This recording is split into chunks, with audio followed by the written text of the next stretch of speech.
வணக்கம் நண்பா. நாம இன்னைக்கு இந்த வீடியோல பார்க்க போறது விஜய் சேதுபதி அரவிந்த் சாமி நடிப்புல வெளிவந்திருந்த காந்தி டாக்ஸ் இந்த படத்தோட மூவி ரிவ்யூ தான் பார்க்க போறோம். இந்த படம் ஒரு சைலண்ட் திரைப்படம் தான். ஸோ படத்துல மியூசிக் மட்டும் தான் இருக்கும். டைலாக் வந்துட்டு அவங்க ஆக்ஷன்ஸ் மூலியமா வந்துட்டு வெளிப்படுத்த போறாங்க. இந்த படத்தோட ஒன்லைன் எடுத்துக்கிட்டீங்கன்னா, விஜய் சேதுபதி ஏழையா இருக்காரு. ஸோ அவருக்கு வந்துட்டு வேலை கிடைக்க மாட்டேங்குது. எங்க போனாலும் லஞ்சு கேட்கறாங்க. ஸோ எங்கேயாச்சும் போய் கொள்ளை அடிச்சு ஏத்து வீட்டில் வந்துட்டு ஒரு பொண்ணை லவ் பண்றாரு, கல்யாணமும் பண்ணணும்னு ஆசைப்படுறாரு.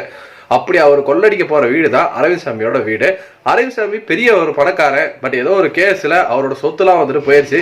இருக்கிற கொஞ்சம் சொத்தியாச்சு எப்படியாச்சும் காப்பாற்றணும்னு நினைக்கிறாரு. ஸோ அவரு என்ன பண்ணாரு அப்படிங்கிறத இந்த படத்தோட மீதி கதையை அமைச்சிருந்தாங்க. ஸோ இந்த படத்துல விஜய் சேதுபதி அரவிந்த் சாமி ரெண்டு பேருமே அவங்க நடிப்பை அழகாக வெளிப்படுத்தியிருந்தாங்க. படத்துல பாசிட்டிவ்ஸ் சொல்ல போனா படத்தோட செகண்ட் ஹாஃப் எடுத்துக்கலாம். அரவிந்த் சாமி வீட்டுக்குள்ள அரவிந்த் சாமி இன்னொரு திருட, விஜய் சேதுபதி திருட போயிருந்தாரு. இவங்க மூணு பேத்துக்குள்ள நடக்கிற சின்ன பிளே அப்படிங்கிறது கொஞ்சம் நல்லாவே இருந்ததுன்னு சொல்லலாம். அந்த இடம் தான் டைலாக் எல்லாமே படம் வந்துட்டு பார்க்கும்போது ரசிக்கப்படியா வந்துட்டு அமைச்சிருந்தாங்க. படத்தோட பின்னணி இசை நல்லா இருந்தது.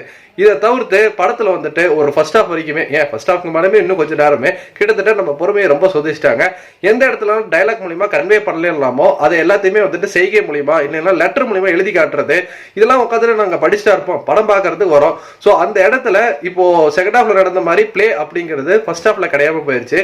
ஸோ எந்த இடத்துல எல்லாம் வந்துட்டு எமோட் பண்ணி டைலாக்லாம் பேச முடியுமோ அதெல்லாம் சும்மா கை கால அசைச்சு காட்டிட்டு இருந்ததுனால பெருசா எனக்கு இந்த படம் வந்துட்டு கனெக்ட் பண்ணிக்கவே முடியல.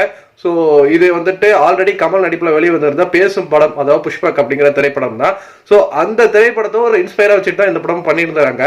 பட் அந்த படம் பார்க்கும்போது கிட்டத்தட்ட நம்மள ஒரு 2 hours வந்து ஹோல்ட் பண்ணுவாங்க. அவ்வளவு நீட்டா வந்துட்டு படம் மூவ் ஆயிருக்கும்.